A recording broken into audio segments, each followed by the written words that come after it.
Bonjour à toutes et à tous, bon réveil matinal, bienvenue sur Free Matin, ce rendez-vous matinal d'information, d'analyse et de divertissement sur ESAE TV. Chers amis internautes, pour le numéro d'émission de ce matin, comme invité, je reçois pour vous Benoît Assouan-Degla. Il est député de la 10e circonscription électorale, membre de la commission des lois. Avec lui sur la question de la révision de la Constitution qui a été opérée par la représentation nationale dans la nuit du 14 au 15 novembre dernier. Mais avant de le retrouver, chers amis internautes, vous aurez droit à la une des journaux, au bulletin matinal d'information, à la définition du jour, à la page des sports, aux trucs et astuces, au prénom du jour, aux prévisions astrologiques et au panel de discussion qui ce jour s'interroge de savoir si c'est une nécessité de se marier. Comme intervenant, vous aurez sans nul doute pour le compte de ce panel du jour, Francis Olafarami, Nosrine Fatoumbi, Atifa Olafa, Elisabeth Iladja. Chers amis internautes, juste après l'instant pub qui vante les mérites de l'École supérieure d'administration, d'économie, de journalisme et des métiers de l'audiovisuel ESAE, juste après, on se retrouve pour la une des journaux. Tu viens d'avoir le bac ou tu veux te reconvertir dans un domaine d'avenir, faire le choix du numérique et rejoindre l'École supérieure d'administration, d'économie, de journalisme et des métiers de l'audiovisuel ESAE. De nouvelles filières sont disponibles dès cette rentrée: informatique et multimédia, informatique industrielle et maintenance, réseau informatique et télécommunications, système informatique et logiciel, sans oublier les filières initiales: administration générale, administration des finances, administration des affaires, sciences juridiques, sciences économiques, sciences de gestion, journalisme et métiers de l'audiovisuel. ESAE est disponible sur 4 sites: Cotonou-Bedjoumende, Cotonou-Akpakpa, Abomey-Calavi et Parakou. Pourquoi choisir l'ESAE? Des formations conçues pour le marché de l'emploi, des enseignants expérimentés et passionnés, des infrastructures modernes avec équipement de pointe, des opportunités de stage et d'emploi garanties. Les inscriptions sont en cours et les places sont limitées. Ne rate pas ta chance, donne vie à tes ambitions avec l'ESAE. Contacte-nous vite par appel ou par WhatsApp au 01 98 98 14 00 ou via email scolarité@esae.bj et visite notre site web www.esae.bj. Ton futur commence maintenant avec l'ESAE. Tu investis dans un avenir professionnel, concret et sécurisé. ESAE, l'excellence à un nom.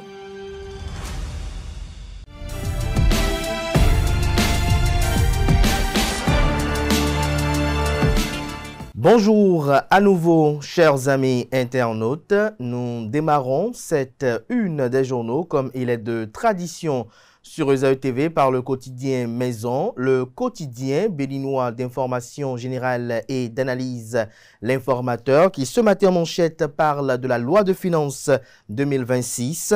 Plaidoyer pour le social. Le Cana écrit que ce lundi 17 novembre 2025 au Parlement, l'unité d'analyse budgétaire a présenté sous la coordination de Social Watch Bénin son document d'appréciation et de plaidoyer sur le projet de loi de finances 2026. On retient pour l'essentiel que la société civile a attiré l'attention de la représentation nationale sur la nécessité de réduire les inégalités et d'œuvrer à la consolidation de la cohésion en prenant en compte les priorités sociales. L'article à retrouver à la page 3 de la livraison. On peut lire également à la une de l'informateur de ce matin: cérémonie des jumeaux à Toribocito, Rounogan, Maouillon se conforme aux rites ancestraux. On peut lire également à la une de l'informateur de ce matin: déclaration de candidature pour les législatives, la clôture pour ce jour. À propos d'un appel à dons soi-disant émanant d'un personnel de sa juridiction, le tribunal de Cotonou dément et met en garde. À l'oreille droite, journal école, état civil au Bénin. Le CIP, le certificat d'identification des personnes, CIP, a désormais une validité de 5 ans. Retrouvez l'article qui renseigne sur l'acte qui consacre cette décision dans les colonnes de la page matin du journal à travers les quelques pages réservées aux productions journalistiques de ce jour des étudiants en formation sur les différents campus de l'ESAE, l'école supérieure d'administration, d'économie, de journalisme et des métiers de l'audiovisuel ESAE présente à Cotonou, à Abomey-Calavi et Parakou. La Nation, ce matin, manchette, parle de transformation numérique en Afrique de l'Ouest et du Centre. L'engagement pris par les dirigeants. L'article à retrouver à la page 3. Projet de budget de l'État gestion 2026, le plaidoyer de la société civile à lire à la page 3. Fraternité à présent, modernisation du permis de conduire. L'ANAT, l'Agence nationale des transports terrestres, valide le nouveau questionnaire national. On peut lire également à la une de Fraternité de ce matin, match amical Burkina Faso-Bénin 3-0. Les Guépards inquiètent à l'approche de la CAN. Le matinale législative de 2026, un vent de renouvellement à la mouvance présidentielle, écrit le Canard. Plusieurs députés et personnalités non partants. Vous avez en illustration de ce titre les photos de Charles Toko, ancien maire de la ville de Parakou, actuel député du Parlement, élu de la 8e circonscription électorale. Vous avez également l'ancien député, ancien maire et ancien ministre de l'eau, de l'énergie et des mines à la personne de Sam Seydou Adambi. Vous avez également l'ancien maire, l'ancien député et actuel ministre conseiller à la défense du président Patrice Talon à la personne de Rachidi Wadamasi. Et puis l'ancien député, plusieurs fois ancien député, aujourd'hui député également, la personne de Eustache Akpovi, qui est du département des Collines, et les trois autres de la 8e circonscription électorale, notamment du Borgou, notamment dans la commune de Parakou. La Cour de répression des infractions économiques et du terrorisme fait également la une de Le Matinal de ce matin. Le Canard écrit que le dossier Rondéon retourne devant la chambre correctionnelle, la peine de Vaudonou réduite en appel.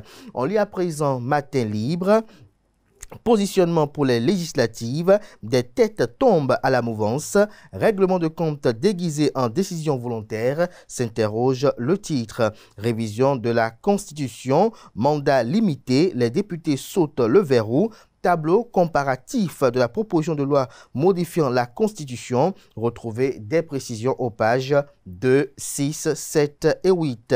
On lit à présent le Béninois libéré, législative, absence des listes, Union progressiste, le renouveau et bloc républicain des députés qui avaient trahi. La raison qui donne raison à Talon. Certains se sont révélés être plus dangereux que ce que le président pourrait imaginer. De quoi parle le Canard? Retrouvez des précisions dans les colonnes de sa proposition. Le potentiel permis de conduire au Bénin, le répertoire des questionnaires actualisés, l'Agence nationale des transports terrestres renforce les examens théoriques.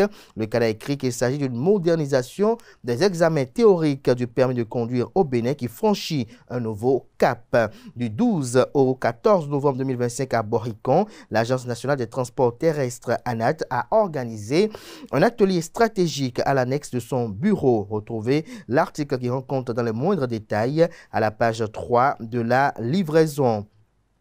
Procès en appel de l'affaire dite casse d'une banque, Criette, Cour de répression des infractions économiques et du terrorisme.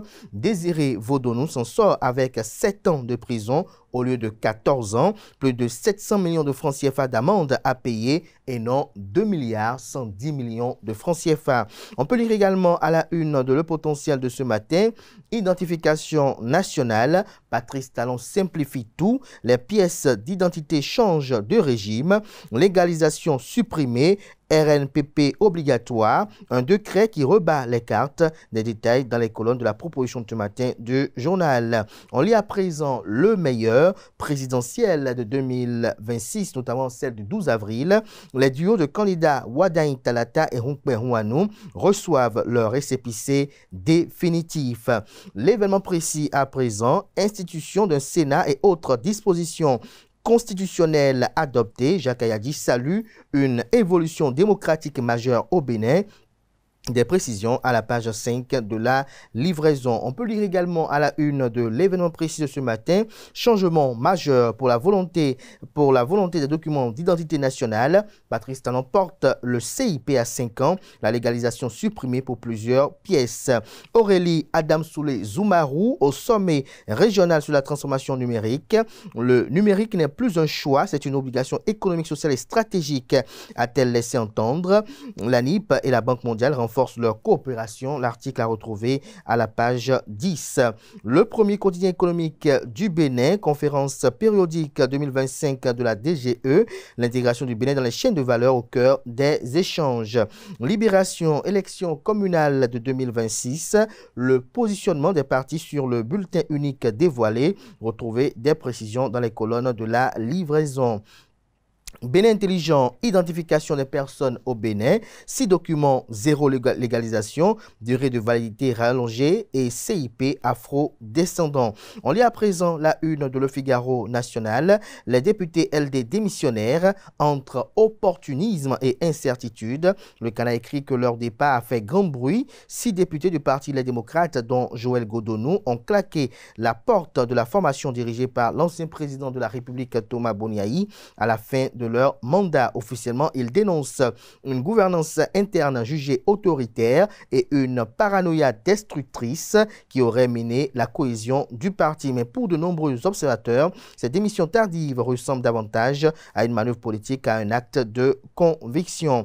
On lit également à la une de Le Figaro national de ce matin, législative de 2026, la Commission électorale nationale autonome Sénat ferme les portes ce jour à minuit. En illustration, la photo du président de la dite institution à la personne de Saka Lafia. Législative de 2026, des responsables de la mouvance recalés. En illustration, la photo de Joseph Fifame Djogbenou. Filao News à présent, révision constitutionnelle au Bénin. Sylvanus Angelo Haïssi décrypte une réforme qui redessine la République. Le quotidien Les 4 vérités, énergie électrique, la SBDE, la Société béninoise d'énergie électrique, révolutionne la recharge des compteurs. Des détails à la page 12, législative de 2026, des députés de la mouvance présidentielle hors course. Aucun parti n'a encore déposé son dossier. Charles Toko, Rachidi Badamassi et Sam Seydou Adambi cèdent leur place aux plus jeunes, rapporte le confrère. État civil au Bénin, Patrice Talon offre un cadeau de fin d'année aux Béninois. Plusieurs documents d'identification désormais valables sans légalisation. Retrouvez des précisions dans les colonnes de la livraison du matin du journal. Le télégramme pour les législatives de 2026. Le député Michel Sodinou, tête de liste de l'Union progressiste Le Renouveau dans la 19e circonscription électorale. D'où tire le confrère cette information? Lisez son article dans les colonnes de sa proposition. Tirage au sort pour le positionnement des logos des partis politiques, le spécimen du bulletin unique pour les élections communales connu.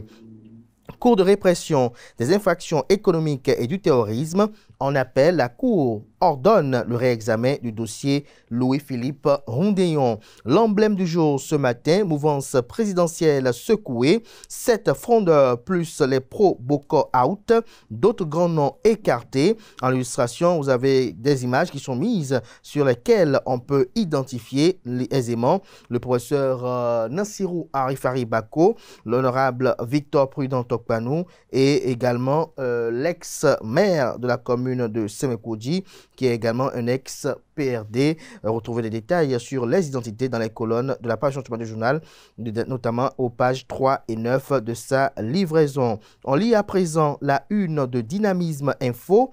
Appel à résister aux provocations et manipulations. Daniel Eda est la preuve de sa proximité avec le peuple. Révision constitutionnelle, le balai des soutiens à la rupture visiblement sous fond d'hypocrisie. Retrouvez l'article à la page 6. On lit toujours à la une de Dynamisme Info de ce matin. Choix de ne pas participer aux législatives de 2026. Toko Adambi et Badamassi dans une posture pour le renouvellement de la classe politique. Ce sera tout pour la présentation de quelques titres par ce jour dans la presse locale. Merci de votre aimable attention.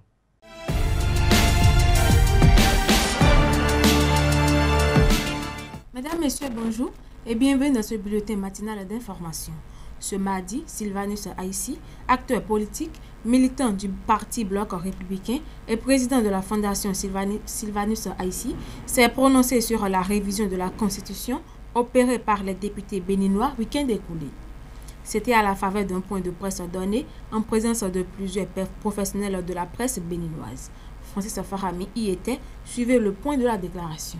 Dans la nuit du jeudi à vendredi 13 au 14 novembre 2025, l'Assemblée nationale a adopté une révision constitutionnelle d'une portée significative.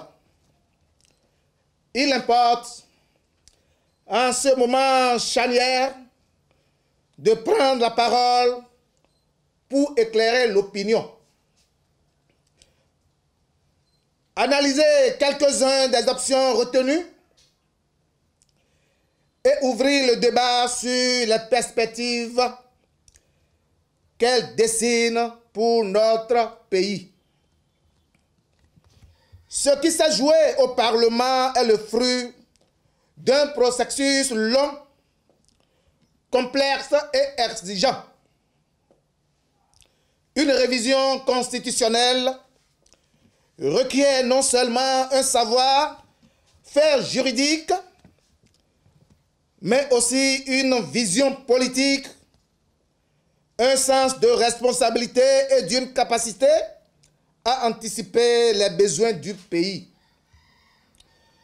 Les députés ont engagé un travail avec sérieux, avec un contexte où les défis nationaux exigent des constitutions plus cohérentes, plus stables et plus adaptées aux objectifs de développement. Je souhaite saluer ici la détermination du législateur.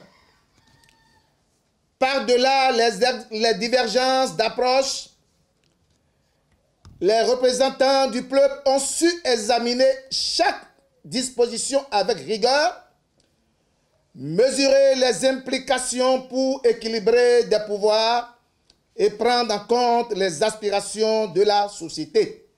Leur engagement a permis d'aboutir à une réforme qui modifie des éléments essentiels du fonctionnement de notre République. Je ne parlerai que de 2 grandes réformes ici. Les autres, nous aurons d'autres occasions pour en discuter. La révision des mandats électifs vers des cycles politiques plus stables. La première mesure majeure est l'allongement du mandat présidentiel, du mandat des députés et de celui des élus locaux à 7 ans. Cette décision constitue un changement profond dans l'architecture de notre système politique. Sur le plan institutionnel, porter ces mandats à 7 ans vise à stabiliser la gouvernance. Dans un pays où les exigences du développement demandent constance et visibilité, un mandat plus long permet d'inscrire l'action publique dans un temps cohérent avec la durée des réformes structurelles. Les acteurs publics pourront ainsi mieux planifier, mettre en œuvre, évaluer et ajuster les politiques sans interruption électorale trop fréquente. Ce choix, naturellement, suscitera le débat. C'est normal. Dans une démocratie vivante, il appartiendra aux institutions, aux citoyens et aux responsables publics d'en discuter avec objectivité afin de comprendre cette nouvelle temporalité politique pourra servir l'intérêt national. 2. La création d'un Sénat, un nouvel étage dans l'édifice républicain. La seconde disposition marquante est l'instauration d'un Sénat. L'introduction d'une chambre haute dans notre système parlementaire constitue une évolution institutionnelle majeure. La création du Sénat répond à une logique de rééquilibrage institutionnel elle introduit un second niveau de réflexion et de contrôle dans le processus législatif. Le rôle des médias sera décisif pour assurer une information fiable et équilibrée. Celui des institutions sera déterminant pour garantir les explications techniques et pédagogiques. De ma part, je resterai disponible pour participer à cette dynamique éclairage et pour accompagner, autant que nécessaire, la compréhension des changements engagés. Mesdames et messieurs, la révision constitutionnelle adoptée ouvre une nouvelle page dans notre histoire institutionnelle. Elle appelle à la responsabilité, au dialogue, à la mobilisation de tout pour qu'elle puisse être comprise et appliquée dans la sérénité. Au Bénin, 6 documents d'identification n'ont plus besoin d'être légalisés. Selon un décret du 29 octobre 2025, les copies du CIP afro-descendant, du CIP d'étranger, de la carte nationale d'identité biométrique, du passeport biométrique et de la carte de résident sont désormais automatiquement recevables. La mesure s'applique uniquement aux personnes inscrites au registre national des personnes physiques. Elle simplifie les démarches et allonge aussi la durée de validité de plusieurs pièces. Samedi dernier, la ville de Cotonou a accueilli la première édition de la CAM Bénin, une compétition de football qui a réuni les équipes de plusieurs quartiers et régions du Bénin. Le point dans ce reportage signé Francis Farhami. Cotonou, capitale du football en Afrique, l'instant d'une compétition. La CAM Bénin 2025 a démarré ce samedi 15 novembre au centre sportif Soweto.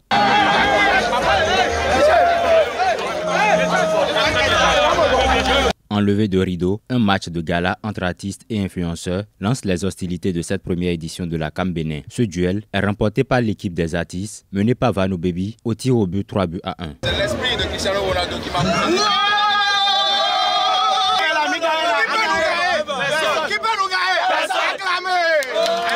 Je suis d'ailleurs le manager de toute l'équipe qui est composée des artistes. Qui a fait le recrutement. Et je découvre encore de nouveaux joueurs à Jaffor.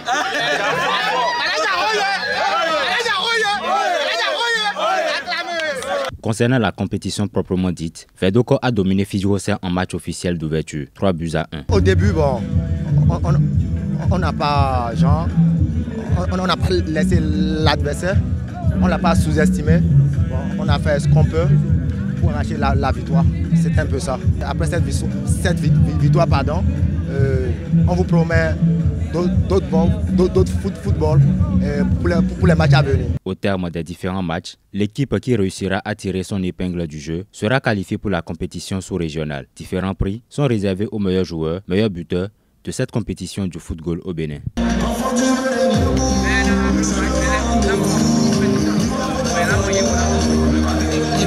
Autre actualité à présent, les relations délicates entre le président sénégalais Bassirou Diomaye Faye et son premier ministre Ousmane Sonko ont alimenté le débat politique ces derniers mois.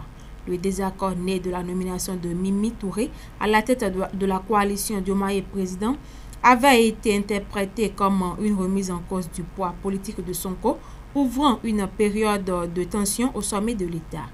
Une situation qui relève de l'anormalité, selon l'analyste politique Agapit Napoléon Maforicon. Comme Quentin Amoussou nous a recueilli ses propos. Disons qu'on n'a pas besoin d'en dire trop sur cette situation qui relève d'une normalité,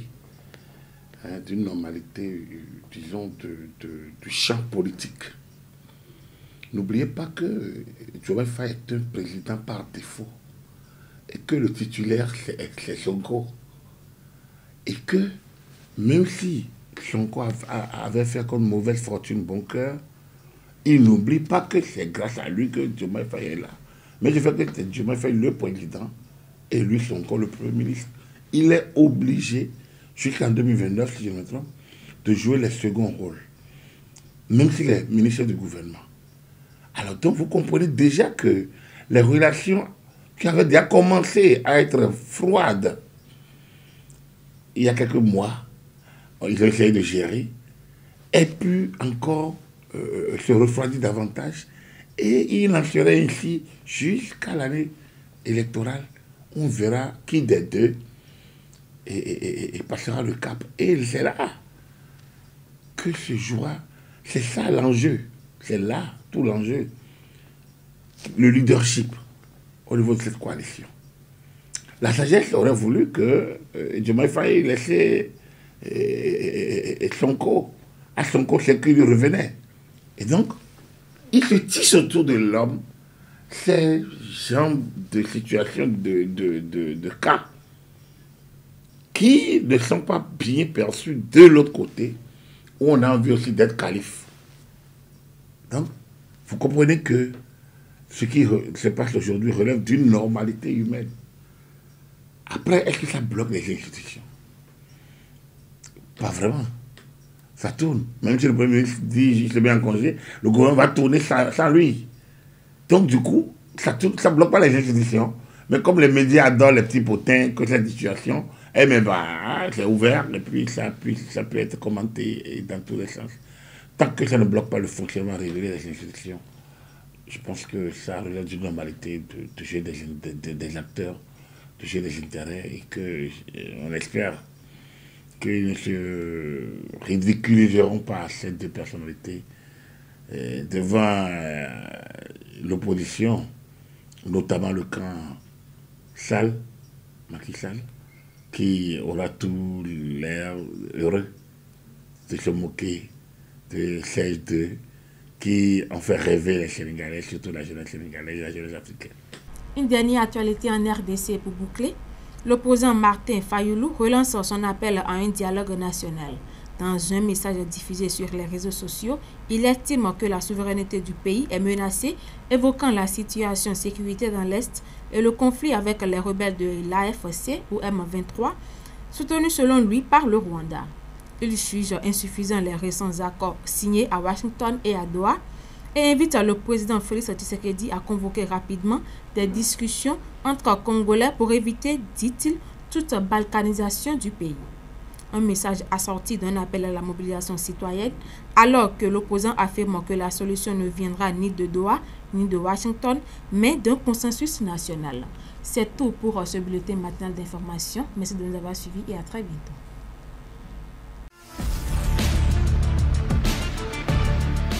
Bonjour à toutes et à tous. Dans la page des sports, on parle de cette actualité liée au Guépa du Bénin. 0 but contre 3, c'est le score final de la rencontre amicale qui les a opposés face aux étalons du Burkina Faso. Les Guépas se sont inclinés 0 but contre 3. C'était ce mardi face aux étalons du Burkina Faso, un match amical disputé au stade El Bachir de Mohamedia, dominé dans l'engagement et surpris à plusieurs reprises. Les hommes de Guénot-Ron n'ont pas pu réellement trouver le rythme pour inverser la tendance. Ce revêt met en lumière plusieurs chantiers à corriger avant les prochaines sorties, notamment dans le cadre de la CAN. Le staff technique entend corriger et tirer des leçons pour les prochaines sorties pour permettre aux Guépas de mieux faire.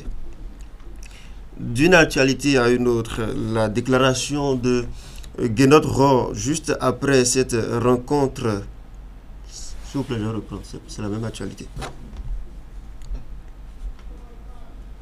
Merci.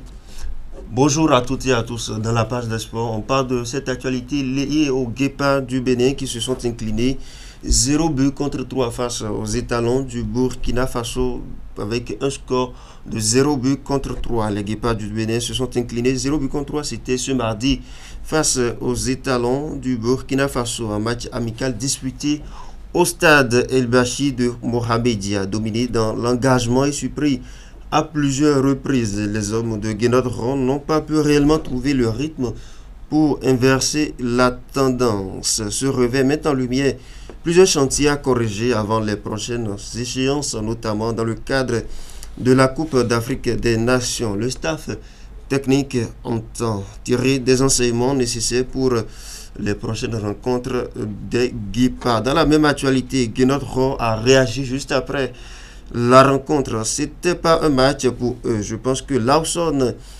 est un peu jeune. On le savait que c'était pour apprendre, pour regarder. Il sera plutôt fait pour les U20 que pour nous. Hakimi, quant à lui, on l'a vu à l'entraînement.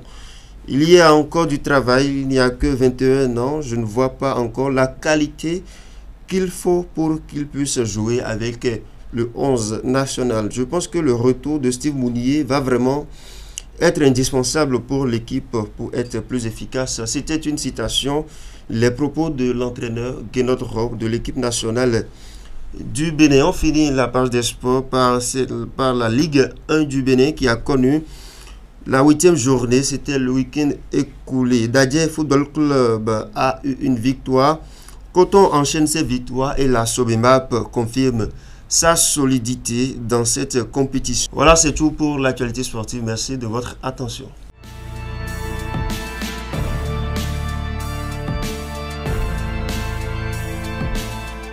Amis internautes, bonjour et bienvenue dans la définition du jour. Aujourd'hui, découvrons ensemble l'expression « veiller au grain ». Veiller au grain signifie tout simplement être vigilant, rester attentif pour éviter un danger ou un problème. L'expression vient du milieu rural. Autrefois, on devrait surveiller le grain stocké pour qu'il ne soit pas abîmé par l'humidité, les voleurs ou les animaux. Aujourd'hui, l'expression s'est étendue à tout type de situation. Exemple d'utilisation, les policiers veillent au grain autour du marché pendant les fêtes. Ou encore, depuis la fête, la direction veille au grain pour éviter un nouveau scandale. Et voilà, c'est tout pour la définition de ce matin. Merci de m'avoir suivi et à la prochaine.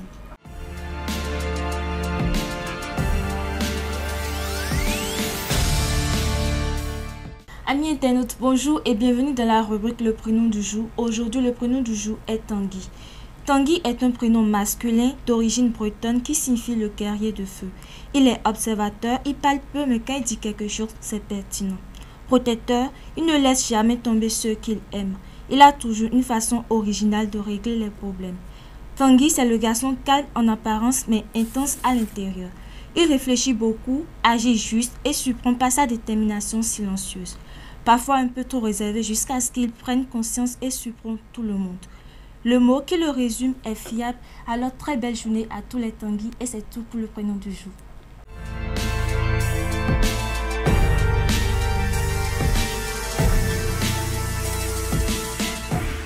Bonjour à toutes et à tous, ravi de vous retrouver ce matin. Aujourd'hui dans la rubrique Trucs et astuces, on parle de quelques solutions naturelles pour soulager une glycodénie. Déjà, c'est quoi une glycodénie? Eh bien, c'est l'ensemble des symptômes et des douleurs localisées au niveau de la langue, y compris la langue qui pique. Tenez, justement, c'est ce qui nous intéresse ce matin. Elle peut désigner une sensation désagréable au niveau de la langue, bien sûr, qui brûle, comme des picotements, des disques aussi, comme notamment un goût amer dans la bouche ou encore des sensations de fourmillement et de décharge électrique. Les causes de la langue qui pique peuvent être liées à une glossite, une allergie alimentaire, une mycose buccale, un virus, un reflux gastro-œsophagien, une affection bucco-dentaire ou encore une carence en vitamines. Pour donc soulager une langue qui pique, il est donc recommandé de boire des boissons froides ou de sucer des glaçons. Deuxième solution ou deuxième astuce, éviter les aliments épicés, acides, très chauds, ainsi que le tabac et l'alcool. 3. Faites des bains de bouche à l'eau tiède salée ou appliquez une pâte de bicarbonate de soude et d'eau sur la zone irritée, puis rincer juste après. Amis internautes, si la gêne persiste ou d'autres symptômes apparaissent, comme des lésions visibles, une perte de goût ou encore une douleur intense, consultez le plus tôt possible un médecin ou un dentiste. Et voilà, chers internautes, c'est tout pour l'astuce de ce matin. Merci et à demain.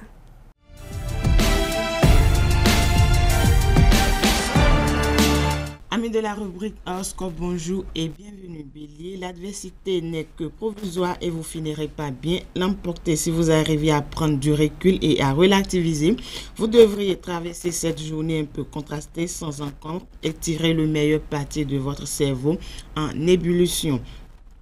Amis Taureau, admettre vos erreurs vous éviterez bien des ennuis, mettre une sourdine à votre orgueil aussi. Si vous vous montrez conciliant et attentif aux autres, vous passerez d'excellents moments. Gémeaux, vous allez admettre une limite. Vous aurez raison de faire confiance à votre entourage pour vous faire aider. Votre philosophie vous rendra plus agréable avec les autres. Il y a de la bonne humeur au programme.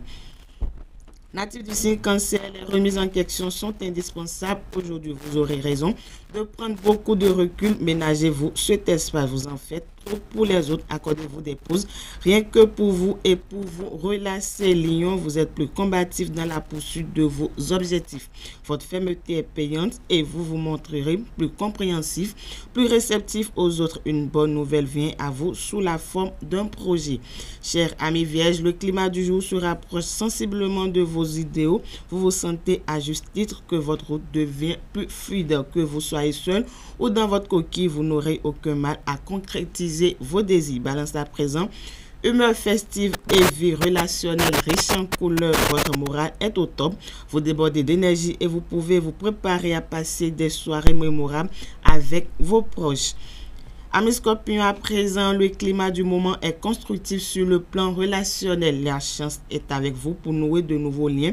Élargir vos horizons. Vous êtes enthousiaste et déterminé pour aller de l'avant. Poursuivez dans ce sens. Amis Sagittaires, vous allez vivre des satisfactions et de bonnes surprises à partager davantage de choses avec votre entourage. Votre emploi du temps chargé va vous demander beaucoup d'efforts. Alimentez-vous en conséquence. Amis Capricorne, les influx de la lune vous aideront à mettre de l'ordre dans vos affaires administratives. C'est un gros souci en moins. Modérez votre activité sur la durée. C'est surtout une question de bon rythme à trouver. Vous allez trop vite ou pas assez. Avant-dernier signe du zodiaque Verseau, ne prenez pas tout au sérieux. Dédramatisez et montrez simplement vos limites sans excéder. Pour autant, posez vos marques en toute simplicité, sans monter sur vos grands chevaux. Il n'y a pas de menace. Poisson, pour finir, c'est avec lucidité que vous allez envisager votre situation sous tout autre angle. Vous trouverez ainsi une situation positive qui vous permettra de repartir sur de nouvelles bases. Alors, ne doutez pas de votre petite voix intérieure. Écoutez-la. Voilà, amis internautes, c'est tout pour le message des astres de ce mercredi matin.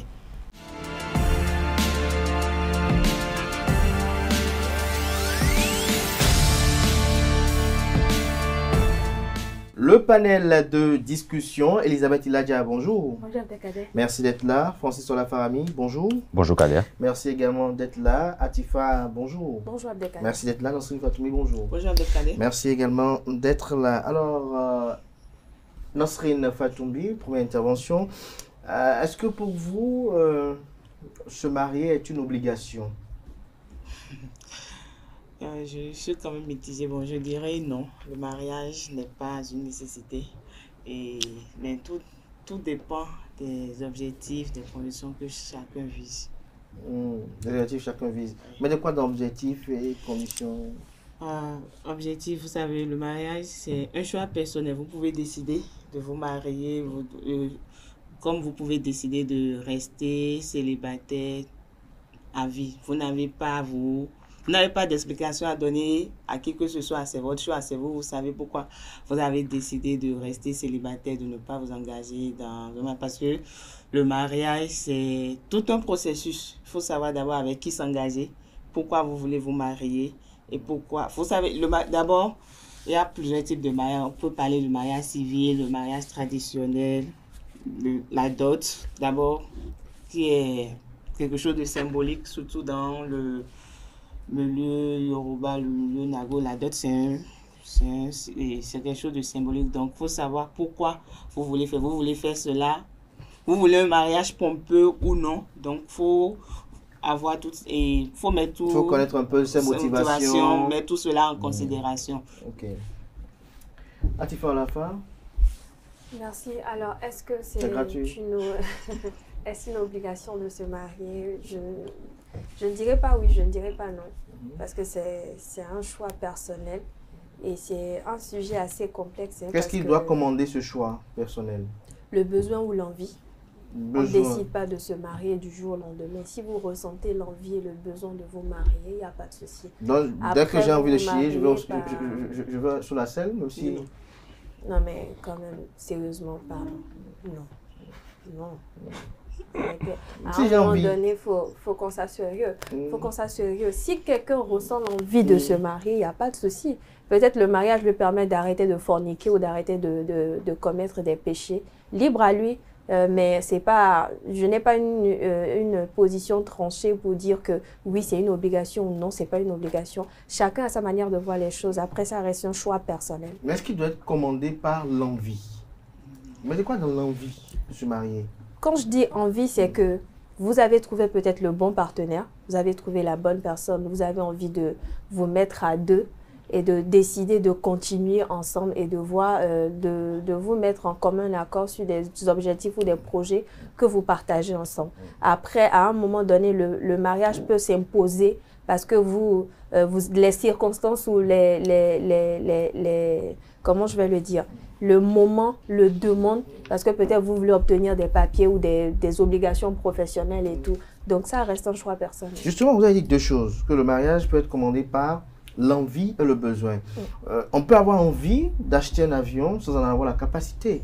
On peut avoir besoin d'une voiture sans en avoir les moyens. Alors, lorsque vous n'avez pas les moyens de vous marier, est-ce que vous faites en fonction de l'offre existante? Alors, je n'ai pas envie de prendre d'autres exemples. Je préfère rester focalisé sur le mariage. Si vous avez les moyens, une chose est sûre, vous ne pouvez pas décider de vous marier si vous ne pouvez pas vous mettre en couple avec quelqu'un, si vous n'êtes pas encore prêt à...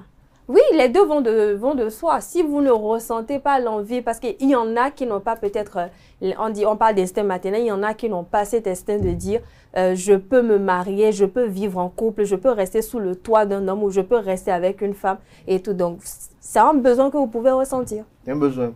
Un besoin aussi pour vous? Je pense que c'est beaucoup plus un besoin qu'une envie. On ne se marie pas qu'une envie, merci beaucoup. On ne se marie pas parce qu'on a envie de se marier. Si vous vous mariez parce que vous avez envie de vous marier, vous allez vivre des choses que vous n'avez pas envie de vivre. Maintenant, pour revenir à la question, je pense que c'est une nécessité de se marier. Déjà, c'est... Est-ce un besoin, une nécessité ou une norme sociétale ou sociologique? Je pense même que c'est un peu de tout ça. Parce que, non, exact. En fait, peu importe le sens... Quelle réponse intelligente. Je dis que c'est un peu de tout ça parce que peu importe le sens dans lequel vous prenez la chose, ça répond toujours à une norme. C'est une norme dans la société de vous marier, surtout lorsque vous êtes une femme, parce que lorsque vous vous mariez, vous réglez un certain nombre de problèmes dans la société. Tout à l'heure, elle a parlé de se marier pour éviter de commettre l'adultère, de forniquer par exemple. Même que ce soit dans la Bible on dit l'homme quittera son père et sa mère pour s'attacher à une femme, etc. En tout cas, à un autre être. Dans le Coran, je sais que je ne suis pas musulman, mais je sais que c'est fortement recommandé. Vous êtes entouré de musulmanes. Et c'est pourquoi je parle c'est pourquoi je parle exactement de Coran, parce que je sais que beaucoup fréquenté. Absolument. Alors, vous avez l'imam de Modokom qui vous fait don au Ramadan, à la Tabaski de belle cuisse. Comment vous avez dit que vous n'êtes pas musulman? Vous êtes musulman par dérogation? Non, enfin, si vous voulez. Vous voulez que je cite le nom de cette musulmane là aussi? Non, pas besoin. Avec Adem, permettez aux internautes de connaître le nom de la musulmane. Pour revenir à notre sujet de mariage, donc, je pense que même dans le Coran, c'est fortement recommandé. Et une fois, j'ai même entendu que c'est une obligation pour vous, lorsque vous êtes en capacité financière de le faire. Et lorsque, en tout cas, c'est presque fortement recommandé. Et maintenant, quand j'entends certaines musulmanes dire que ce n'est pas une obligation, je me demande si ces musulmanes-là, qui se réclament musulmanes, sont vraiment musulmanes. Est-ce que lorsqu'elles disent que ce n'est pas une obligation, est-ce qu'elles ne se fondent pas sur des facteurs, des enjeux pour décréter ou pour briser cette obligation religieuse? Peu importe les facteurs sur lesquels on se fonde, je pense qu'il n'y a pas, sauf situation extraordinaire, ou par exemple, il vous est recommandé peut-être, il y a eu des prophéties ou bien il y a eu des visions où on vous dit que par exemple, lorsque vous mariez, vous allez mourir jeune ou ce genre de choses. Je ne pense pas qu'il puisse exister des facteurs qui puissent justifier le fait que vous ne vous mariez pas. De toute façon, si vous ne vous mariez pas, ne vous attendez pas forcément à avoir des enfants parce que c'est c'est le moyen le plus simple d'avoir des enfants. Il y en a qui sont mariés, qui n'ont pas d'enfants. De toute façon, ce n'est pas dans les 5 piliers de l'islam. L'enfant, c'est un don. C'est un don. C'est un don. Mais est-ce que vous savez ce que ça fait à un enfant d'avoir un parent qui n'est pas forcément là, où on découvre par exemple que le parent, il est, voilà, comme on dit, un enfant hors mariage par exemple. Est-ce que je peux vous dire qu'il peut arriver que vous soyez marié, Francis Fahmy, je ne vous le souhaite jamais, et vous retrouvez au soir de votre vie avec des enfants qui ne sont pas les vôtres? Mais vous êtes marié aussi. Mais est-ce que vous préférez ne pas être marié et avoir une carrière d'enfant? Ah, ça c'est aussi un choix. Mais avec Adès, si vous le permettez, Francis, tout à l'heure, lors de son intervention, il n'a que fait focus sur les femmes musulmanes. Qu'en est-il des filles? C'est parce que c'est que je suis entouré de femmes musulmanes. Non, ne prenons pas exemple sur nous. Elisabeth Iladia est chrétienne. Elle est chrétienne. Elle est musulmane. Ah bon? Oui. Elisabeth? Oui. Ah, je suis entouré que de musulmanes. Donc prenons les filles qui sont catholiques et puis elles disent qu'elles veulent être des sœurs. Exactement. C'est pourquoi on parlait de cas exceptionnels. Elles ont décidé d'être sœurs. Donc moi je pense que le mariage, en tout cas, c'est pas une fin en soi. Si quelqu'un décide de se marier, c'est son choix. S'il a les capacités de... Mais vous avez les capacités quand même. De survoler tous les obstacles parce qu'on dit le mariage c'est le meilleur pour le pire. Donc quand tu t'engages avec quelqu'un, tu es là, qu'il pleut, il neige, il y a du miel, il y a des abeilles, donc vous allez monter les problèmes ensemble. Donc moi je crois que le mariage c'est quand même un choix personnel. C'est un choix personnel pour vous. Question de choix. Elisabeth Iladia, vous avez écouté Nasrin, vous avez écouté Atifa, vous avez écouté Francis. Vous, quelle est votre opinion? Bon, moi, je pense plutôt... Mais vous êtes encore mitigé. C'est la reine des mitigés. Non, pas du tout. Je pense tout simplement que le mariage, se marier n'est pas une obligation en fait. Parce que si on raisonne comme Francis, par exemple, se dit que c'est prescrit dans la religion, dans la Bible, dans le Coran, par exemple, et que bon, ça dit qu'on n'a pas envie de se marier, mais on se marie par obligation. C'est ça qui crée même, il y a les violences domestiques. Parce qu'en réalité, tu n'aimes pas trop la personne, mais tu es obligé de te marier. Oui. Laissez-moi finir. Mais laissez-moi finir. Allez. Et je n'aime pas, peut-être que je n'ai pas envie de m'engager et puis voir la tête d'une personne chaque jour de ma vie, par exemple. Mais j'étais obligée de me marier, par exemple. Donc, à chaque fois que je vois cette tête, par exemple, même une petite erreur, par exemple, maintenant, peut conduire à la bastonnade, en fait. Et puis d'un autre côté, je pense que... Il y a des hommes qui rouent, qui rouent les femmes de quoi, c'est ça en fait. Et puis, donc, ça, c'est pas encouragé. C'est pas du tout encouragé. Pour y parvenir. Mais vous estimez que lorsque le mariage devient une obligation, on peut se retrouver dans ce travers-là. C'est ça. Dans ce travers-là. Mais est-ce que quelque part, pour vous, se marier repose sur quel fondement émotionnel? Est-ce la raison? Est-ce l'envie? Est-ce le besoin? Un peu de tout. Là, c'est philosophique. Un peu de tout. Je suis quand même curieux de savoir si peut-être cette question, on peut répondre. Dans ce vous avez souvent combien en philosophie quand vous étiez au collège? Pas moins de 10. J'ai jamais dépassé 10. Vous n'avez jamais dépassé 10. Et Atifa? 35 et 12. Wow. J'ai jamais dépassé 10. Et Francis? En tout cas, pas moins de 12. Pas moins de 12. Elisabeth? Bon, je sais que je travaille plus en philosophie qu'en maths. Ne mentez pas. Vous avez répondu intelligemment aussi. J'avais à peu près. Vous avez répondu. J'ai dit que je n'avais pas. La non, attendez, elle a répondu intelligemment. Pourquoi vous dites que je travaille plus en philosophie qu'en maths? Elle vous a répondu intelligemment. En maths, elle avait 3, donc en philosophie, peut-être qu'elle voilà, elle a répondu, elle dit qu'elle travaille plus. Parce que lorsque nous parlons de... Mais comment ça, je mens? Ça, c'est Louis de Funès qui dit tu mens. J'ai plus en philosophie qu'en maths. Alors, lorsqu'on y voit de près Nasrin Fatoumbi, on parle de mariage et on s'interroge de savoir est-ce une obligation de se marier. Et il faut comprendre d'abord quels sont les facteurs qui doivent gouverner cette décision. Est-ce la religion? Est-ce, tu vas parler d'envie tout à l'heure, est-ce un choix? Est-ce un conformisme sociétal ou sociétaire? Vous avez tellement cité de critères. Non, j'ai cité tellement de critères. Pour vous laisser une certaine latitude. Oui, bon, comme vous savez, si vous voulez vous en tenir à ce que la société va dire, bon, elle est âgée, elle ne s'est pas encore mariée, bon. C'est vous, vous savez pourquoi vous ne vous êtes pas encore marié, pourquoi vous ne vous êtes pas décidé de vous marier, chacun avec ses raisons. Donc, je ne vais quand même pas me focaliser sur, bon, tu prends de l'âge, va te chercher un mari, il faut te marier. Ce sont les parents qui le disent. Voilà, je ne vais quand même pas me focaliser sur cette chanson et aller faire un mauvais choix parce que c'est moi, je veux rester. C'est mon foyer, c'est moi, je veux construire un foyer. Donc, comme Elisabeth l'a dit, à moins c'est des bastonnades, c'est des paires de gifles. Donc, faut d'abord chercher à connaître son partenaire, chercher avec qui vous voulez vous mettre en couple. Est-ce que vous êtes réellement prêt à faire ce mariage et à faire ce voyage? Parce que moi, je dis, le mariage, c'est tout un voyage, c'est une étape. Atifa, tout à l'heure, elle a parlé de... On peut avoir des projets en commun et vouloir se marier. Non, on ne peut pas forcément avoir de projets en commun. Je peux avoir des projets avec vous. Sans avoir, et avec vous, on peut avoir des projets ensemble et on n'est pas en couple. Donc... On veut créer notre télé, peut-être parce que... Voilà, c'est un projet en commun. On n'est pas... Non, peut-être parce que... Le mariage est un projet. Non, peut-être parce que on ne veut pas que vous soyez loin, vous ne voulez pas que je sois loin. Donc on se marie pour que tout le monde se surveille. Non, on peut avoir, comme vous l'avez dit, on peut avoir un projet de création d'une télé. C'est un projet en commun. Donc moi, je crois qu'il ne faut pas se... Oui, vous allez être un rédacteur en chef. Dès qu'elle sera le PDG, c'est vous. Donc, je disais tout à l'heure que ne faut pas se focaliser sur ce que la société dira, ce que les parents disent.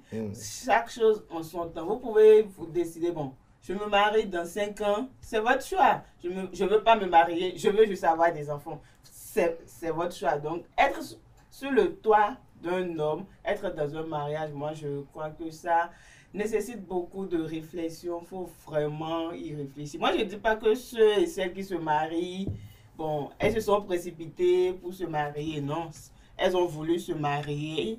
Donc, l'époux à celui qui a décidé de se marier à 10 ans, à 21 ans. Oui, on trouve des jeunes filles. Au village, il y a des jeunes filles.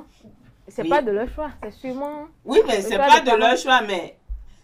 En tout cas, à l'aide du numérique, moi, on ne peut pas m'imposer un homme à ce que je sache à l'heure actuelle, non. C'est comme genre, un mariage, c'est bon. Comme tu ne te décides pas, non, tu as trouvé un mari, non. Alors, à la fin, la question, elle reste quand même à poser. Est-ce nécessaire de se marier? Non. Non. La question va être ferme à chacun. Est-ce nécessaire de se marier, Francis? Oui. Nasrine? Yes or no question? Non. Non, c'est pas nécessaire. Elisabeth? Non. Non, argumentez. Non, parce que d'abord, c'est pas parce que, bon, je dois me marier, la société et me met la pression. Il faut d'abord être, pas seulement financièrement stable ou autre, émotionnellement stable en fait. Parce que parfois, des personnes ont des blessures qui n'ont pas encore fini de guérir en fait. Et puis vous vous mettez en couple et maintenant vous allez déverser votre frustration sur l'autre partenaire en fait. Donc moi je pense que on ne doit pas dire que parce que la société me met la pression, parce que les parents me mettent la pression par exemple, ou parce que bon, tous mes amis sont mariés, moi je ne suis pas mariée, je dois forcément me marier à une fille ou à un homme que, bon, qui court derrière moi depuis des années en fait. Qui court derrière vous depuis des années. Atifa Olafa, pourquoi? Non. Non, déjà parce que le mariage, c'est un choix personnel, je le dis, je le répète, c'est un choix personnel. On ne décide pas de se marier du jour au lendemain. Il faut déjà que ce soit quelque chose que vous avez conçu dans votre tête, que vous avez réfléchi posément et vous avez examiné tous les contours qu'il faut. Le problème aujourd'hui, bon, en fait, j'ai un problème surtout avec le mot nécessité. Pourquoi? Je ne sais même pas comment je vais l'expliquer, mais vous savez, la société a tellement contraint les choses de sorte à ce que le mariage définit une personne dans la société. Non, est-ce que le mariage le mot nécessité n'est pas mis par les formateurs, la formulateur. Est-ce que ce n'est pas mis pour montrer que dans une société normale, dans la norme c'est que l'on soit marié, qu'on ait des enfants. Alors, est-ce nécessaire que l'on se marie? Est-ce nécessaire d'avoir des enfants dans la vie? Alors, non. Je le dis, je le répète, non, ce n'est pas nécessaire. Tout dépend des objectifs de chacun et du choix. Vous savez, la société a tellement conditionné les choses de sorte à ce que le mariage vous définit. C'est le mariage qui amène une personne ou un groupe de personnes à vous respecter en tant qu'être humain, parce qu'on se dit, si vous n'êtes pas homme marié ou femme mariée, vous avez peut-être un problème. Si vous n'êtes pas homme marié ou femme mariée, c'est que vous êtes une personne de mœurs légères, vous accédez vite à la dépravation, alors que ça n'a rien à voir. Il y a des personnes qui se sont mariées où leur cas a empiré. Il y a des mariages qu'on a vus qui ont duré 24 heures. Il y a des mariages qui ont duré 48 heures, 72 heures. Il y a des mariages qui ont duré 5 ans, mais au final, ça s'est très mal terminé. Le mariage ou le statut matrimonial d'une personne ne définit en aucun cas ce que la personne est. Vous pouvez être une personne célibataire et être meilleure qu'une personne qui est sous le toit d'un homme ou sous le toit d'une qui vit avec une femme. Vous pouvez être célibataire ou mère célibataire ou père célibataire et être une meilleure version de vous-même. On n'a pas besoin d'un partenaire de vie ou d'un mari ou d'une femme pour définir qui on est ou pour connaître notre propre valeur. Après, chacun a sa vision du mariage. Est-ce que cette lecture n'est pas une lecture moderne de... Ça va de soi. Vous savez, aujourd'hui, tout change. Les choses changent, tout évolue. Il y a peut-être 10 ans en arrière ou 25 ans en arrière, je vous aurais dit, le mariage, c'est une obligation, c'est une nécessité parce que la vie, c'est une étape. La vie, c'est un processus. Mais aujourd'hui, tout se fait, si je peux me le permettre, dans la dénorme. Ce qui est peut-être... la dénorme, là vous empruntez le lexique de quelqu'un qui n'existe pas la rousse. C'est ça, je dis, si je peux me permettre le terme. Tout ce qui est normalement logique, normalement... n'est pas catholique ou n'est pas normal, devient aujourd'hui normal. Tout se fait dans la dérive et tout. Tout se fait dans la dénorme, il faut rester dans la dénorme. Non, comprenez ce que je dis. En tout cas, on va y revenir. Je vais vous répondre tous demain. Vous avez dit oui, pourquoi? Oui, parce que, mais j'ai l'impression que le problème de mes jeunes soeurs aujourd'hui, c'est je suis pas ta jeune de mes collègues, c'est beaucoup plus le fait que... Non, la plus petite du plateau, c'est Atifa. J'ai l'impression que... Là, tout le monde... Pour la peine du débat, je préfère qu'on continue. Ce n'est pas pour la peine, c'est pour la peine de la réalité. J'ai l'impression que leur problème, c'est beaucoup plus le fait qu'elles craignent certaines choses dans le mariage. Mais lorsqu'on parle de mariage, ce n'est pas parce qu'on va vous battre dans votre mariage, ou parce que je ne sais pas sur quoi vous fondez, mais le mariage, vous prenez ça comme une norme. Et c'est à vous de conformer cette norme-là en fonction de ce que vous recherchez. On ne vous dit pas de vous marier à 25 ans ou de vous marier à 30 ans. Vous pouvez vous marier à 40 ans, à 45 ans, à 60 ans. C'est vous qui savez ce que vous recherchez. Mais la question est de savoir, est-ce que le mariage est fait pour tout le monde? Est-ce que tout le monde... Le mariage, attendez, de quoi vous parlez? Comment ça le mariage n'est pas fait pour tout le monde? C'est à vous de trouver ce que vous cherchez. C'est à vous de trouver ce que... Non, attendez. J'ai l'impression que vous n'écoutez pas ce que je dis. Si vous me laissez finir, vous allez comprendre. On va vous écouter. J'ai dit, le mariage, vous prenez, vous cherchez ce que vous voulez et en fonction de ça, vous prenez le temps qu'il vous faut pour modeler ça en fonction de ce que vous recherchez. Si vous ne voulez pas vous marier aujourd'hui et la semaine prochaine divorcer, c'est vous qui prenez le temps de savoir qu'est-ce que vous recherchez. Est-ce que cet homme-là, il est vraiment bon pour moi? S'il n'est pas bon, vous cherchez quelqu'un d'autre. En tout cas, Francis, il y en a qui ont trouvé le hamster pour aller en mariage et dans le mariage, ça s'est fini en capouille. Ça veut dire qu'ils n'ont pas bien cherché. Ou bien ils n'ont pas pris le temps de chercher. Je soutiens le fait que le mariage n'est pas une nécessité, peu importe les arguments et que Francis avance. Pourquoi vous focalisez sur moi?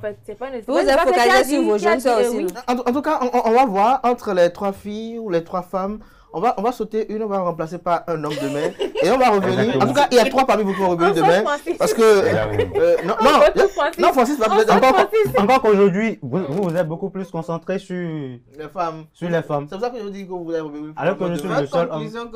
Alors, on va y revenir demain parce que notre invité matinal est là, il est impatient. Mais il y a une chose qui est fondamentale qu'il faut savoir. Le mariage est une décision qu'on prend. Et cette décision, elle pose ses repères sur la vie qu'on a connue, qui se compose ou se décompose à travers notre éducation, à travers notre obédience religieuse, à travers nos fréquentations, à travers notre perception de la vie et du monde. Pour certains, aujourd'hui, le mariage n'est rien du tout. Pour d'autres, le mariage est un sanctuaire. Une vie sans mariage, pour d'autres, c'est presque une vie vaine. Et donc, pour certains, le mariage, c'est un accomplissement. On va revenir beaucoup plus en détail demain sur les enjeux qui concourent, notamment, et également les implications de mariage forcé, parce que Atifa aussi en parlait tout à l'heure. Lorsque le mariage est fait par défaut, il constitue un poison lent. Elisabeth également a renchéri cela à son niveau également. Mais il y a un fait qui a été rappelé par Francis Olafahami, c'est que la norme, c'est que l'homme doit fonder une famille. Et pour fonder une famille, il faut passer par le mariage et toutes les obédiences religieuses, qu'elles soient chrétiennes, catholiques, musulmanes, bouddhistes et autres, tous enseignent et exigent d'ailleurs même que l'on soit marié. Ce sera tout pour le panel de discussion de ce matin. J'étais avec Nasrine Fatoumbi, Elisabeth Iladja, Atifa Olafa et Francis Olafarami. Chers amis, à présent, on va parler politique. Je reçois pour vous l'honorable Benoît Assouan-Degla, qui est élu du parti politique Bloc républicain, membre de la commission des lois, qui de mieux être pour nous édifier sur la révision constitutionnelle qui a été opérée le vendredi 14 novembre dernier. Une action hautement politique qui continue de faire couler beaucoup d'encre et de salive et qui suscite des questionnements, lesquels notre invité aura à répondre.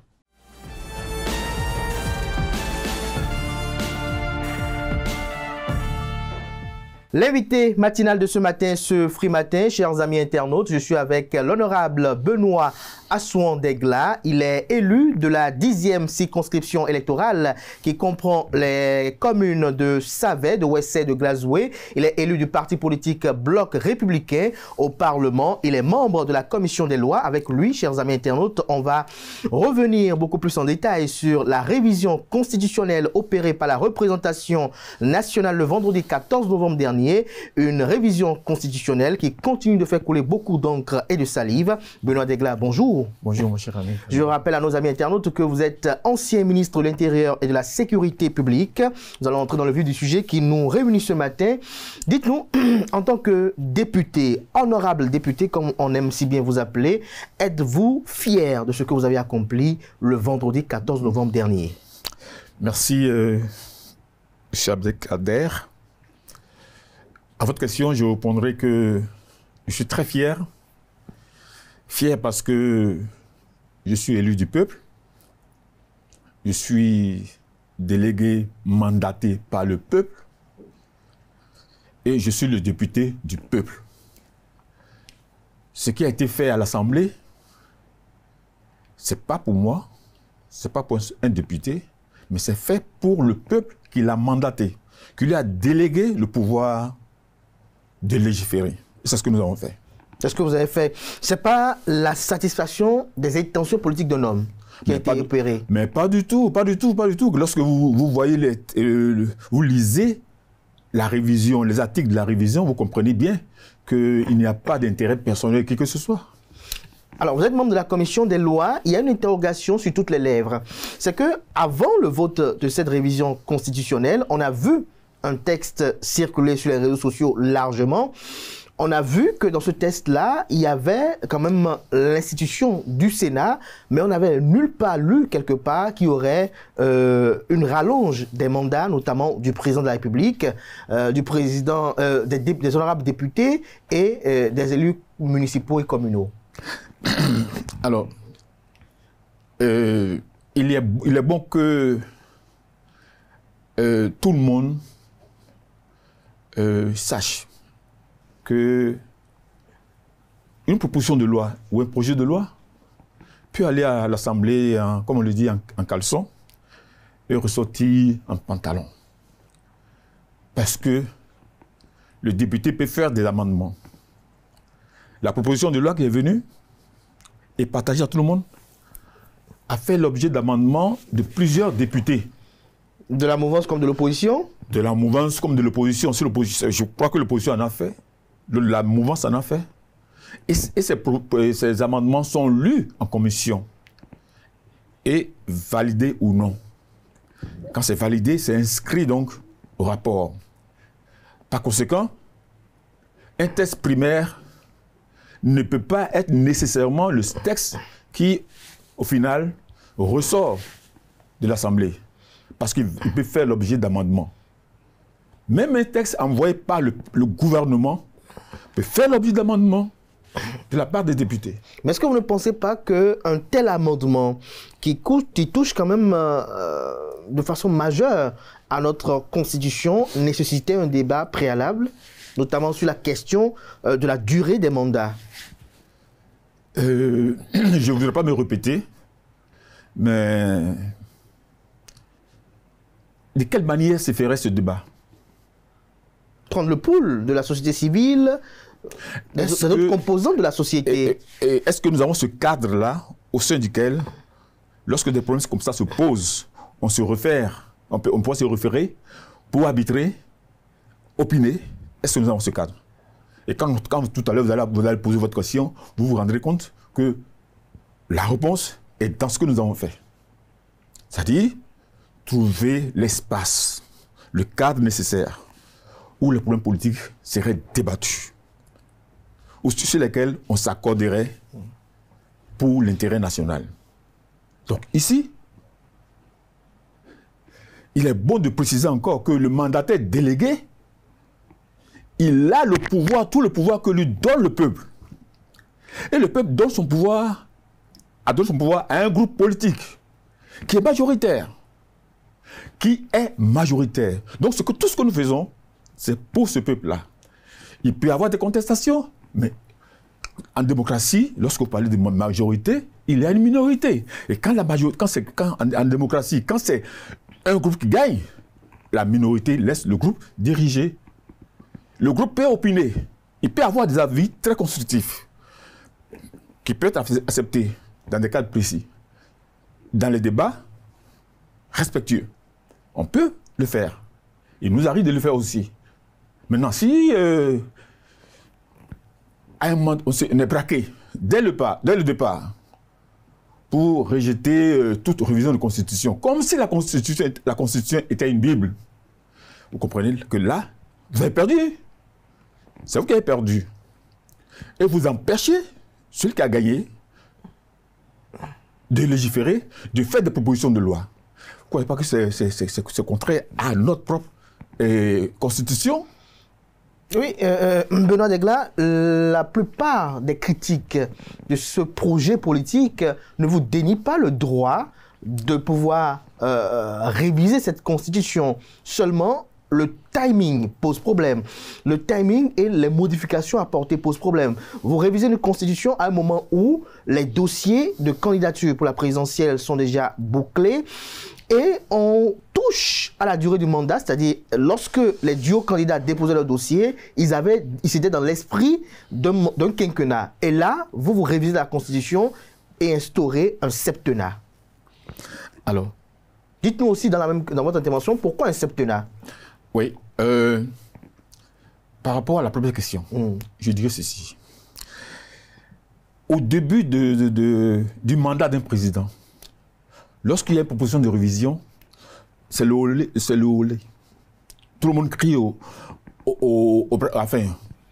scandale, parce qu'on s'est dit, c'est pour perdurer au pouvoir.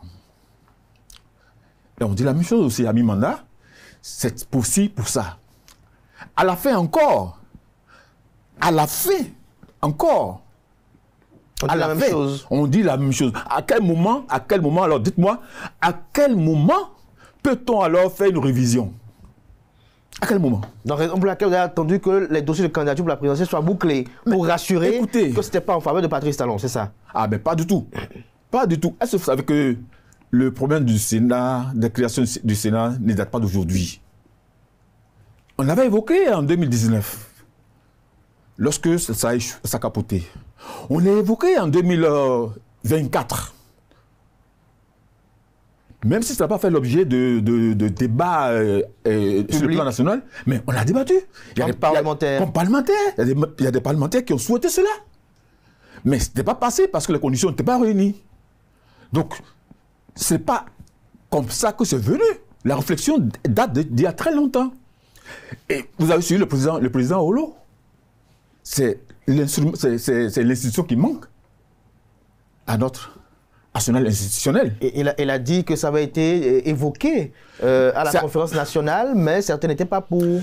Voilà. Et donc, si depuis 35 ans ça a été évoqué. La réflexion en débat. En débat. Aujourd'hui, on pense que les conditions ont tellement mûri qu'il fallait oser proposer cela. Et c'est ce que les collègues députés ont fait.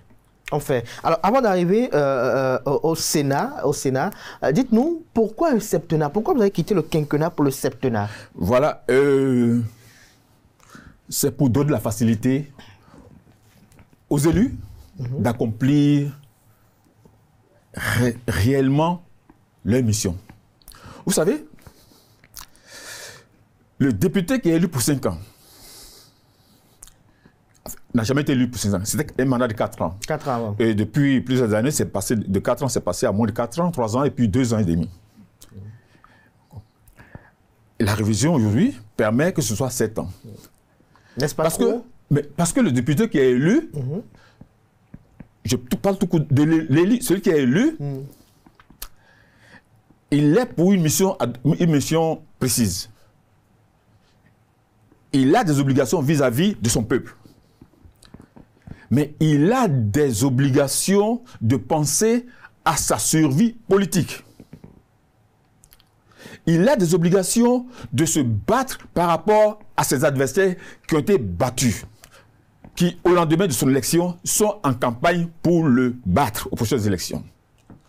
Est-ce que à tous ces fronts de bataille, est-ce que l'élu peut véritablement accomplir, faire son travail? C'est difficile, parce qu'on peut être à l'Assemblée et en même temps être au village.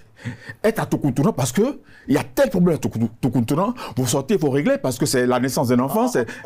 On va maintenir l'électorat à sa solde. Mais parce que l'adversaire est là aussi. Il suscite aussi l'adversité sur le terrain. Donc, vous êtes élus, on s'est dit, pour que l'élu, qu'il soit le président, le député ou l'élu communal ou municipal puisse bien faire son travail, qu'on uniformise les mandats. On va uniformiser les mandats et nous allons gagner en coût parce que toutes ces élections vont se dérouler au même moment. Aujourd'hui, le président sera élu bientôt. Les députés, les maires en janvier. Donc une année électorale pour tout le monde. Est-ce que nous économisons pas? Est-ce que nous ne gagnons pas sur les charges énormes liées à une élection? C'est à tout ça qu'on a pensé. On s'est dit, mais mettons ça à 7 ans. C'est raisonnable. À 7 ans, le député a suffisamment apprécié son travail, il a suffisamment mûri dans ce qu'il fait. Il peut peut-être rempiler ou ne pas rempiler. Et ça facilite la fluidité dans l'alternance. Parce que quand vous faites 7 ans, il est évident que avoir l'envie de faire encore 7 ans, c'est pas évident. Bien sûr, parce qu'on a vu que vous avez sauté quand même ce verrou-là qui permettait aux députés de ne pas venir plus que 3 fois. Mais lorsqu'on connaît les charges liées au boulot, 7 fois 3, je ne suis pas sûr qu'il y ait beaucoup de candidats à cela. Ah bon? Même si aujourd'hui que le verrou est sauté, je ne suis pas sûr. La pénibilité de la charge est telle que ce n'est pas évident. On a vu des gens qui ont fait plus de 5, parfois même 4-5 législatures. Alors, 5 législatures, ça fait 20 ans. Et 3 législatures, ça fait 21 ans. Oui. Alors, mais n'était-ce pas élégant de maintenir peut-être cette disposition qui condamnait à ne pas excéder 3 mandats pour être député? Vu que vous avez maintenu quand même du côté du président de la République le fait qu'il ne peut pas excéder 2 mandats de sa vie. C'est vrai que ça a été fait comme ça, à dessein et consciemment, parce que nous avons pris les exemples tout autour de nous. Et c'est nous qui, lors des rencontres internationales, paraissons les plus ridicules. Ah bon, comment? Parce qu'il y en a parmi nous qui arrivent à obtenir des postes dans des directions, dans des organismes donnés. Et qui sait qu'après, ils ne sont pas élus. Nous perdons le poste. Pourquoi? Parce que celui qui est réélu ne va pas automatiquement prendre la place. Que ce soit au niveau de la francophonie, au niveau de la CEDEAO, un peu partout, au niveau du Parlement panafricain, etc., etc. On ne vous renouvelle pas votre mandat, vous n'y allez pas, institut personnel. Vous y allez parce que vous êtes élu. Alors, donc, sur l'ensemble, on a vu qu'il n'y a nulle part où il y a une limitation de mandat au niveau des députés. Nous avons voulu donc dire, allions-nous sur les autres, pour une question de conformité par rapport à ce qui se passe tout autour de nous. Et dans le Conseil international, ce n'est pas bon pour nous. Voilà. Alors, est-ce qu'on peut dire que les élus communaux municipaux, eux, ils jouissent juste de l'aliment de mandat du président de la République et des députés pour qu'ils se retrouvent aussi à 7 ans? Je vous ai expliqué la raison qui a motivé qu'on soit passé à 7 ans. Oui. C'est valable pour eux aussi. C'est valable pour eux aussi. Parce que c'est des élus qui doivent se faire choisir par leur population, par la base, face à des concurrents qui subissent aussi les mêmes pressions que subissent les députés. À un niveau moindre, peut-être, mais c'est la même chose. La même chose. Alors, dernière question, pour finir avec cette question de mandat. Le président de la République qui passe à 7 ans, on s'interroge de savoir, est-ce qu'il n'y a pas 2 ans de trop? Lorsque l'on sait que la France que nous prenons pour exemple de démocratie, c'est le quinquennat. Les États-Unis, grande démocratie, telle qu'on l'aime si bien la citer, c'est 4 ans le mandat présidentiel. Mais le contexte qui est le nôtre. Les visions du développement, c'est ça? Voilà, c'est la vision du développement continu. Que cette vision ne soit pas interrompue chaque 5 ans. Pourquoi ne pas mettre en place un arsenal légal qui puisse contraindre les chefs d'État, même s'ils venaient 4 ans après, à rester dans le sillage tracé par la nation tout entière? Et c'est pour cela que dans le texte du Sénat, nous avons prévu que le président, tout président élu, reste dans la vision que s'est tracée le Bénin. C'est-à-dire la vision Bénin 2060. C'est dedans. C'est dedans. Donc un président ne pourrait plus, parce que c'est constitutionnalisé aujourd'hui, un président, quel que soit son bord, ne pourrait pas s'éloigner de ce qui est contenu dans cette vision qui a été élaborée. Alors maintenant, on va parler à présent du Sénat. Ce Sénat qui dérange beaucoup de personnes parce que ailleurs, les sénateurs sont élus. Ici, ils sont désignés et il y a des membres de droit. Pourquoi ce choix? C'est un choix béninois. Le Bénin innove avec? Le Bénin innove. Mais je voudrais simplement dire que ce n'est pas exact. Le Bénin est allé au Sénat de ses premiers jours de naissance. Ah bon? Oui. Expliquez-vous. Au XVIIIe siècle, oui. Lorsque le Sénat naissait pour la première fois, il naissait comme conseil de sages. On l'a créé comme conseil de sages. Et son rôle, c'est d'aider le roi, faciliter le roi dans son travail, l'aider à gérer les contentieux. Oui. Et c'est bien après que, ça s'appelait Sénex en ce moment, et c'est après que le Sénat a pris de l'envergure au 19e siècle. Et aujourd'hui, en France, après la 5e République, on lui a donné beaucoup plus de pouvoir. Oui. Donc nous, on est resté pratiquement, notre Sénat, on peut l'appeler Conseil des sages. Ou au Conseil de sages, etc., etc. Donc c'est pas, on n'a pas fait, nous avons choisi un Sénat qui n'est pas... on a voulu un Sénat politique. Nous avons voulu un Sénat politique, législatif, à minima. C'est pour cela qu'il n'y a pas d'élu dedans. On n'a pas voulu faire de notre Sénat comme les pays où il y a le bicaméralisme, avoir 2 chambres. On n'a pas voulu avoir ça. Nous avons notre Sénat qui est politique. Et comme je l'ai dit, dans certaines circonstances, il peut y avoir des actes législatifs, mais il n'a pas l'initiative d'aucune loi. Il n'a pas l'initiative d'aucune loi. Mais est-ce que vous ne voyez pas qu'entre les mains de ce Sénat-là, il y a beaucoup de pouvoir? C'est-à-dire, on a comme l'impression qu'il est un gendarme de la vie politique, il régule la vie politique, il peut même aller jusqu'à la déchéance civile et politique, des droits civils et politiques. Alors, ce Sénat, s'il doit le faire, c'est en fonction des textes de la République.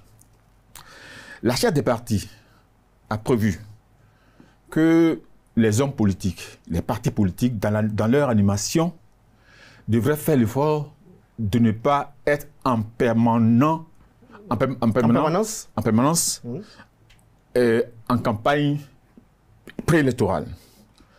Ou alors de ne pas tenir des actes, de ne pas poser des actes qui constituent des entraves à la politique que mène le gouvernement en place, mais ils peuvent, ces hommes politiques, ils peuvent accompagner dans un cadre, dans un pacte, on a prévu qu'il y a un pacte, à travers ce pacte, ils puissent faire des propositions, ils puissent apporter leur contribution, mais en cas de défaillance, qu'on puisse les ramener à l'ordre ou les sanctionner tel que prévoit les textes. Mais ça, c'est prévu depuis longtemps. Ah bon? Seulement, on l'a constitutionnalisé et on a dit à quoi quelqu'un peut s'attendre s'il faillait à ses obligations. C'est prévu depuis quand? Dans la charte des partis. Dans la charte des partis politiques. Voilà. Alors, ce pouvoir-là que vous donnez au Sénat, lorsque l'on sait qu'un ancien président de la République a été forcément un acteur politique, même si vous estimez que c'est un organe apolitique et politique, une fois également, est-ce que vous ne pensez pas qu'il pourrait avoir des représailles ou des règlements de compte politique si éventuellement les dirigeants du Sénat du moment sont peut-être en désaccord politique avec un acteur? Notre vœu est que tous ceux-là qui sont prévus siéger au sein de ce Sénat se surpassent, fassent plus de grandeur et qu'ils comprennent que leur désignation à ce poste sera pour contribuer à la paix, à l'enracinement de la démocratie. Et pour avoir été des hommes qui ont exercé dans ce pays pendant plusieurs années, et pour avoir été des hommes qui sont restés, parlant des hauts gradés, pour avoir servi la nation, ils doivent avoir des comportements, des attitudes conciliateurs. C'est ça, ce que nous attendons de tous ceux qui sont prévus siéger au sein du... Parce que le contenu du Sénat est là. Le contenu est là. Le contenu est là. Voilà. Alors, mais comment justifiez-vous la trêve politique? La trêve politique aussi, la trêve politique, c'est un peu ce que je viens de dire là. Lorsqu'on dit qu'après une élection présidentielle, c'est 45 jours avant la prochaine élection qu'on peut faire la pré-campagne. Mais aujourd'hui, le texte prévoit que c'est 12 mois avant la prochaine élection. Ce qui est dans la charte des partis a été repris et porté à 12 ans, à 12 mois, parce qu'il s'agit de 7 ans ici. Donc, il n'y a pas d'invention. Mais il y a une question, il y a une chose sur laquelle les gens s'interrogent. Est-ce que la trêve politique rime à l'absence de critique à l'endroit du gouvernement? Mais pas du tout. Je vais vous le dire. Toutes les critiques sont permises. Elles sont permises. Seulement, on souhaite qu'elles soient constructives. Qu'est-ce qui est mis dans ce vocable critique constructive? Que nous n'ayons pas... Vous voyez, je prends l'exemple de tout ce qui s'est passé lorsque le gouvernement a décidé d'interdire l'exportation des produits agricoles, la réaction des partis politiques, au premier plan, contre ce projet. Donc, contre le développement du pays, contre l'industrialisation, ce n'est pas des actes normaux, ça. C'est ce qu'on ne veut plus. Mais qu'on s'asseye, qu'on dise, par rapport à cette décision, est-ce qu'il n'y a pas mieux en passant par telle procédure, est-ce que nous n'avons pas tel résultat? Mais il ne s'agit pas de monter la population contre le gouvernement, alors que le gouvernement le fait pour le bien du pays. Est-ce que c'est normal que Glodjigbe que nous vendons tant, Glodjigbe qu'on veut pour le Nord, Glodjigbe qu'on veut pour ses mains, que les investisseurs ne viennent pas? Ces actes-là nuisent à l'image du pays Et c'est ce qu'on veut éviter. C'est ce que vous voulez éviter. Alors, est-ce à dire que lorsque l'on fait des critiques et que le gouvernement ne les prend pas en compte, lorsqu'on émet ces propositions que vous avez consacrées dans la loi et que le gouvernement ne les prend pas en compte, que doit faire le citoyen ou l'acteur politique? Aujourd'hui, il y a le pacte, le gouvernement, le pacte à travers lequel le gouvernement et les partis politiques peuvent se retrouver, peuvent se réunir, peuvent discuter, peuvent convenir des choses consensuelles. Consensuelles. Ouais. Est-ce à dire que durant cette période, il n'y aura pas d'opposition politique? Mais oui, bien sûr, l'opposition politique va... Mais elle va exister. Merci à vous, Benoît Degla, pour ce moment d'échange. Non, c'est moi. Merci. Un petit commentaire pour conclure? Je vous remercie pour m'avoir donné l'occasion de m'exprimer sur le contenu de ce texte, de donner mon éclairage sur la situation.